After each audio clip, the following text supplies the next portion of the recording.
भाइयों और बहनों, राष्ट्रपति जी ने आपातकाल की घोषणा की है।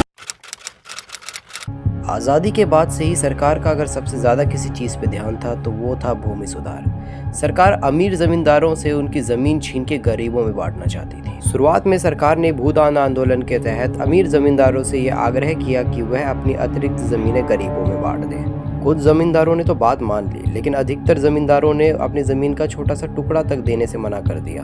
अमीर ज़मींदारों ने सुप्रीम कोर्ट की तरफ देखा और उन्हें मिली बहुत बड़ी जीत। दरअसल 1967 के गोलखनाथ केस में सुप्रीम कोर्ट ने एक ऐसा वर्डिक्ट दिया जिसने सरकार के पैरों तले जमीन खींच ली।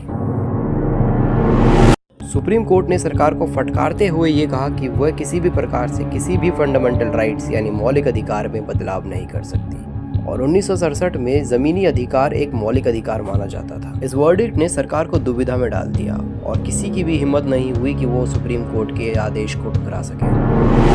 फिर 1971 के लोकसभा चुनाव में एक ऐसे महिला की एंट्री हुई जिसने आगे चल के इमरजेंसी नाम का एक खौफनाक खेल रचा। I, Indira Gandhi, do solemnly affirm that I will bear true faith and allegiance to the Constitution of India, कि हम जानते थे कि हमारी आजादी अगर कम हुई तो किसी की मदद हमको मजबूत नहीं रख सकती, और अगर आजादी पक्की होती है तो बिना किसी की मदद के हम मजबूत रहेंगे, जरूर रहेंगे, और जो हमें करना है वो करके हम दिखाएंगे।